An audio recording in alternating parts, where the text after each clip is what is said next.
O ano é 2019, mas a nossa viagem hoje remete a milhões de anos. Estamos na região da Quarta Colônia, em São João do Polesine, onde aconteceu a descoberta do fóssil de um dos mais antigos dinossauros carnívoros do mundo, o Gnathovorax cabreyrae.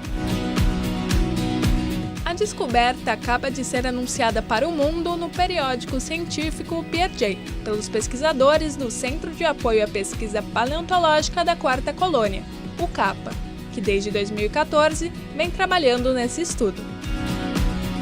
O fóssil foi estudado durante uma tese de doutorado de um estudante da UFSM, que é o Christian Pacheco, do programa de pós-graduação em biodiversidade animal. E qual que é a relevância disso? Então ele teve a oportunidade de desenvolver um estudo, que é super importante, no campo paleontológico, onde ele fez toda uma descrição desse estudo, junto com os servidores aqui do CAPA, foi uma equipe inteira de profissionais que trabalharam, e um professor da USP também. E isso foi muito interessante que surgiu essa publicação de relevância internacional e como é um tema bastante interessante no campo de vista paleontológico, que é a origem dos dinossauros, então isso acaba circulando pelo mundo em todo. O estudo aconteceu em diferentes etapas. Primeiro a coleta e a preparação mecânica, em que se retira o sedimento dos ossos, depois tomografias para observar estruturas que não eram visíveis. A modelagem virtual também foi utilizada, o que tornou possível imprimir a cópia do crânio numa impressora 3D. Assim, quase todo o manuseio dos ossos é feito no ambiente virtual.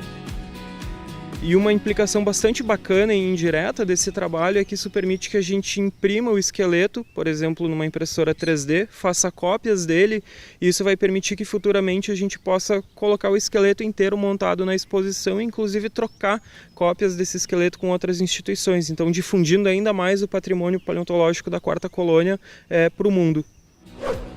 Olhando assim, a gente nem imagina que esse dinossauro tinha 3 metros de altura e viveu há 233 milhões de anos. Em comparação às estruturas anatômicas de outras espécies, o Gnathovorax cabreyrae apresenta características diferentes, que até então a ciência não sabia. Ele é o primeiro predador topo de cadeia e também o fóssil de dinossauro carnívoro mais completo já encontrado. Justamente o fato dele ser tão completo, a gente vai ter ele como uma base anatômica, Nenhum outro dinossauro desse grupo é tão completo, então quando a gente vai estudar algum osso, alguma parte do esqueleto, a gente vai acabar usando esse animal como base, ele vai servir como um guia anatômico para a gente. Então ele vai servir realmente para a gente conseguir trazer coisa nova, comparar com outros animais, justamente esse fato de ele estar tão completo. E outra coisa interessante, o fato de que ele é um animal carnívoro, provavelmente um predador topo de cadeia do momento em que ele existiu, Ele era o maior dinossauro carnívoro da época em que ele existiu. Ele não era grande, perto de outros dinossauros, mas no momento em que ele existiu ele era grande. Ele tinha cerca de 3 metros de comprimento.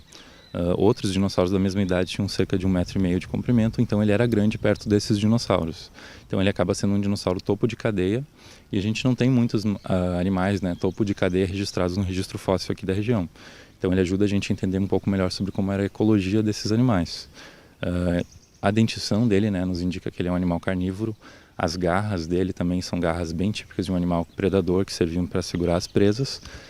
E análises que a gente fez de tomografias no cérebro dele revelaram porções que estariam mais relacionadas com o equilíbrio, com a visão, que são típicas de animais predadores, Então a gente tem várias evidências que apontam que ele seria um animal predador. Com base no que a gente já viu da anatomia desse animal, agora a gente consegue reconstruir todo o esqueleto dele e o esqueleto está tão bem preservado que a gente consegue identificar, por exemplo, as cicatrizes dos músculos que esse animal tinha. Isso vai permitir que no futuro a gente faça todo tipo de inferência, desde os cálculos de força de mordida desse animal, permitindo que a gente consiga reconstruir a musculatura dele, o hábito dele. Então ele tem um potencial incrível que vai ser explorado, inclusive já foi explorado nesse trabalho e vai ser explorado em trabalhos futuros.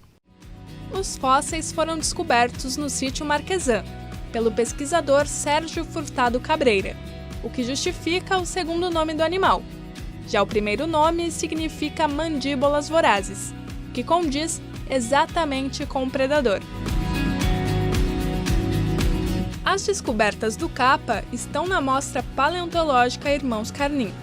Só no ano de 2018, foram descobertas 2 espécies novas de dinossauros. O único animal que tinha sido descoberto desse grupo, os Herrerasaurideus, até o momento, ele foi descoberto há mais de 80 anos atrás e foi descoberto justamente em Santa Maria. Então ele foi descoberto por um paleontólogo santamariense, nascido em Santa Maria, que foi o Llewellyn Ivor Price, um importante paleontólogo brasileiro. E na época que ele foi descrito, ele na verdade foi o primeiro dinossauro a ser descoberto no Brasil.